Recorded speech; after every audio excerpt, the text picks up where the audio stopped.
Toyota has completely redesigned its RAV4 for 2026. Considering that it is the most sold vehicle in Canada that isn't a pickup truck, it makes it the most important vehicle that will drop this year. And yet, despite all its technical advances, and there are many, the PHEV gets a bigger battery, both of them get more power, the ride and the engine is more sophisticated. Those are not the most important facts about what's happening to the RAV4 in 2026. No, that's just a simple number, 20, as in 20%. 20% of all RAV4s brought into Canada for 2026 will be like this car, a PHEV. That's 2.5 times as many as we got last year, which means for the first time, there won't be 18 months wait. For the first time, people in Ontario and Manitoba will be able to get them, because before, Quebec and BC, which had ZEV mandates, were hogging them all. And of course, Toyota dealers, other than those two provinces, are rejoicing because they haven't seen a RAV4 Prime or now the plug-in hybrid for forever. That all said, there are huge technological improvements. First off, the PHEV gets a larger battery. It used to be 18.1 kilowatt hours. Now it's 22.7. That means officially, according to NRCan, that its range increases from 68 kilometers of the previous model to 80 kilometers to the current model. But that's the official rating. I actually just got finished trying to max out its range, and I got an incredible 105 kilometers. That's the most I've ever got from a plug-in hybrid. Now, understand it was perfect conditions. It was about 20 degrees C. The HVAC wasn't on, the seat heaters weren't needed, the battery didn't need conditioning. Nonetheless, I was driving up to 80 kilometers an hour around town. Yes, I know I was breaking the speed limit.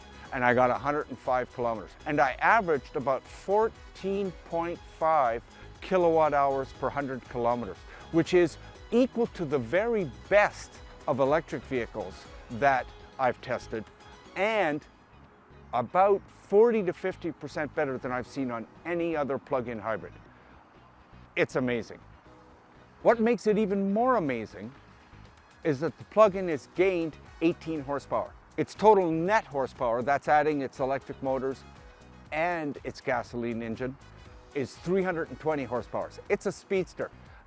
The previous version did 0 to 100 kilometers in about 6 seconds. This one feels faster. The interesting thing is that because all the power increase comes from the electric motor, the front electric motor on last year's PHEV used to be 100 kilowatts. Now it's 150 kilowatts. That's a huge improvement. That's why we're getting so much better fuel economy and such great low-end acceleration. In other words, the RAV4 is meant as an econo-conscious fuel saver, but it really performs well. Toyota says it's improved the rigidity of the gas engine's block, its cylinder head, and even the girdle that holds its crankshaft. Plus, there's more sound deadening material, and like I said, there's more torque from the electric motor, so the gas engine is less needed.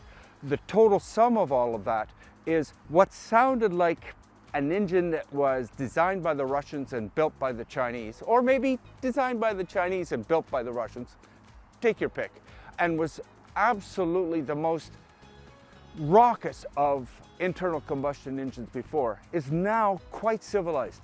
In fact, probably again, adding to the superlatives, the most civilized and sophisticated of hybrid cars of any make I've tested. Because the darn thing got so many kilometers on electric power, I haven't had an opportunity to really do much fuel economy testing on this. What I do know is this. For one thing, Toyota has not released fuel economy figures for the PHEV. It has for the regular hybrid.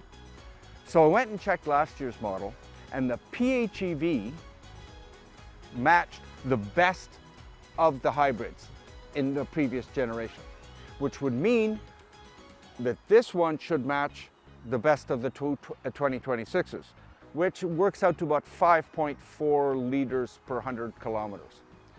Well, if you check our video, you're going to see this one's running at 4.8. I haven't put that many kilometers on it. I haven't taken it on a long highway run yet, but it's still damn impressive. As for the regular hybrid, the non-plug-in variety, it too gains power, 17 horsepower in this case, to a total of 236.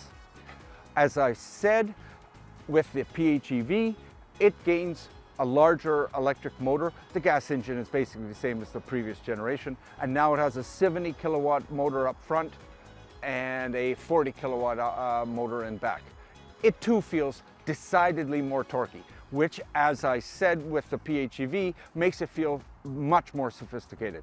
It wasn't quite as busy and as raucous as the previous generation PHEV, but this one too is much improved. Once you get over the 18 horsepower for the PHEV and the 17 horsepower increase for the regular hybrid, the best thing about the powertrain revisions is that the car drives so much better, hybrid included.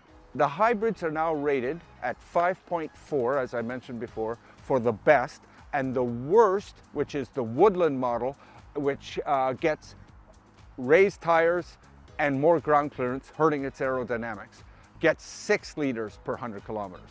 So I checked with last year's specifications for the hybrids, and as it turns out, the very best of last year, the bare bones RAV4 all-wheel drive, I think an LE, also got 6. In other words, the worst of the 2026 hybrids is exactly the same fuel economy as the best of the 2025s. Plus, it got 17 horsepower more, and it got a much more sophisticated powertrain. In other words, 2 thumbs up for Toyota Canada. So most of the RAV4 models are carryovers in terms of their names and their general positioning. On the plug-in side, we have the GR Sport, which is this model. Very attractive, nice spoiler in the back. It's got unique 20-inch wheels and low-profile 235, 50, 20-inch Bridgestone Turanzas. And what's interesting about that is they're stickier than all the rest of the tires on all the RAV4s. And yet this is the one that I got 105 kilometers of electric only range on. So there's a possibility that some of the other models might squeak out even more electric autonomy. Very impressive indeed.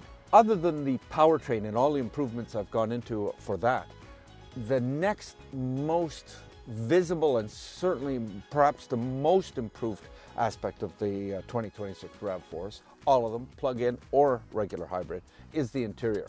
Gone is the old 8-inch touchscreen on the base models. That's been replaced by a 10.5-inch affair. On the upscale models, there's a 12.9-inch affair that is quite bright. Toyota says that the software now is run by something it calls Arene. And though it says it's the future of its software developed vehicles, there are some noticeable improvements already. For instance, voice activation is much quicker. If you use the app, Toyota says that putting in a destination on the app has been reduced from 15 seconds to 5 seconds thanks to its new software. But to me, that's not the most impressive detail of the interior. What I really like is this new binnacle right here. It's got a layer right here for the cell phones, and it's got wireless charging. On this model, a single one here. On some models, there's a double wireless charging. And you can actually hook 2 phones up Bluetooth to the computer. So the RAV4 electronically is much more sophisticated. On some models, I think it's the XSE Tech, and on the hybrid, the limited models, the manual gear shift is replaced with a shift-by-wire electronic gear shift, much smaller. So it makes this other second layer to its binnacle much more accessible. Really excellent, the best storage space in any small SUV, and that's aided by the fact that with this new center console, you can open the lid for the driver or the passenger. In fact, you can flip it over and turn it into a tray. In other words, Toyota has really got some of these ergonomics down pat. Now, the RAV4 hasn't grown in any dimension. So for instance, the wheelbase is exactly the same. Interior-wise, every single measurable dimension is exactly the same as the previous generation. The headroom with moonroof or no moonroof. The legroom in the front, the legroom in the back. The hip room to the sides, both rows of seats. They're exactly the same as the previous generation. There's a little tiny bit less cargo room. I'm not sure why on the hybrid, but it's about 0.8 of a cubic foot. On the PHEV, it loses a bit more, but that's mostly because it has a bigger battery back there. One thing we don't know about the 26 RAV4 is pricing. There are approximately 10 models, and Toyota Canada has not released even the slightest hint of how they'll price it. There is no more gasoline model, only model, that served as the entry into the RAV4. So one question is, will Toyota Canada have to reduce the base models of the hybrid's price so that they compensate for the lack of a cheap gas model? On the PHEV front, federal incentives are at least paused. Provincial incentives have been reduced. Where I used to be able to make informed decisions and be able to tell you specifically whether you should buy the hybrid or the plug-in hybrid, or which trim level of each you should be looking at for maximum value, because Toyota Canada has not released pricing or even a pricing strategy, that's all up in the air. And since we won't know probably until early 2026 what the pricing is, there's not going to be any definitive statement on what the best value amongst 2026 RAV4s will be. For Driving.ca, I'm David Booth.